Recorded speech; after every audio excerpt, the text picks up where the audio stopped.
opposition and the deep state will prevail in its plot to haul us back into alignment with the EU as a prelude to our eventual return.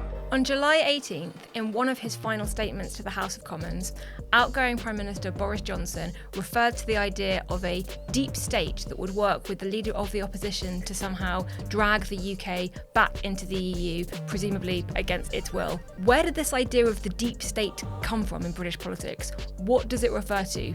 Who does it refer to? Is there some mass conspiracy of bureaucrats or establishment figures that are secretly working to reverse Brexit, as the Prime Minister appeared to allude?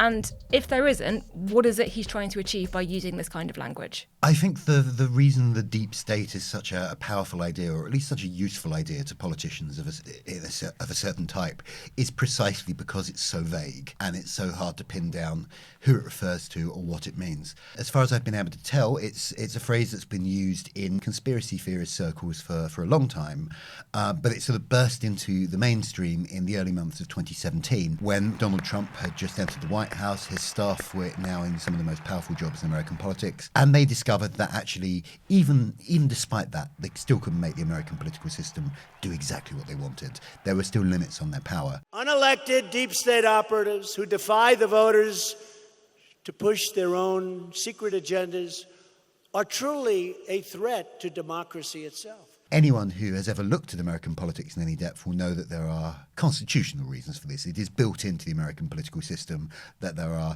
limits on presidential power, that there are checks and balances, that the presidency in many ways is not meant to be that powerful a role. But that's quite a boring explanation, and that would also sort of mean that Trump and his staff had lied to their voters. So they didn't want to go with that one. Instead, they blamed a deep state of shadowy forces, but quite vague forces, that were somehow preventing them from delivering on their promises. At some point, this whole thing is going to be exposed. And it's really bad, and it's really dangerous, and it's really sad for the media and the mainstream media. And that meant that there was someone to blame for their own failure. It also meant that you had to keep voting for Trump and his staff, because they were the only ones who were fighting this deep state. So it's a useful political idea because it conjures up an enemy, but it keeps it vague. So you can kind of keep changing who the deep state might be. I think the reason Boris Johnson has landed on this as an explanation is because he too failed to do a lot of the things he said he was going to do. He was in office for 3 years. It was not a very successful premiership, but he doesn't want to admit that as he's leaving office, does he? Of course, it's painful not to be able to see through so many ideas and projects myself. But as we've seen at Westminster, the herd instinct is powerful. When the herd moves, it moves.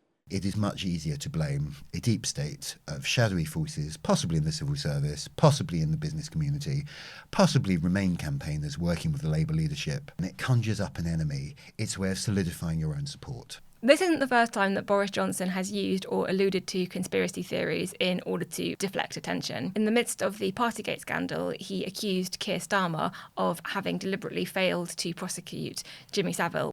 This leader of the opposition, a former Director of Public Prosecutions, Mr. Speaker, so he spent most of his time prosecuting journalists and failing to prosecute Jimmy Savile, as far as I can make out, Mr. Speaker.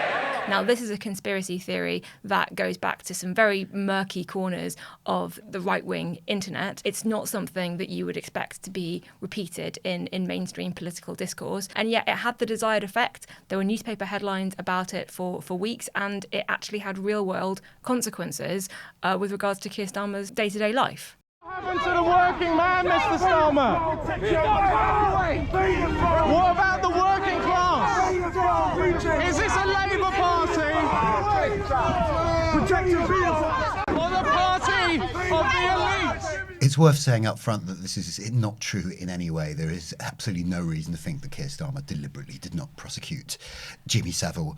I think you can see the roots of this conspiracy theory in the US internet, where claims that leading Democratic politicians are involved in paedophile rings obviously lie behind a lot of conspiracy theories like the Pizzagate one or QAnon. I think the reason Boris Johnson would have lent on this is because it's quite an effective smear. It's a way of making Keir Starmer seem morally abhorrent, and it's a way of making sure that the press was covering some nonsense about the leader of the opposition rather than the trouble the government was in. But you can see why it's such a dangerous idea in the real physical consequences it had.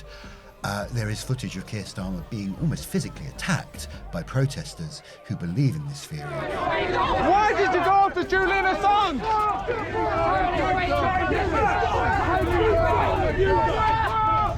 Why did you go after? This, I think, is why these kind of conspiracy theories are so damaging, because they don't stay on the internet, they don't stay in political discourse, they can spill over into real-world violence and real-world crime.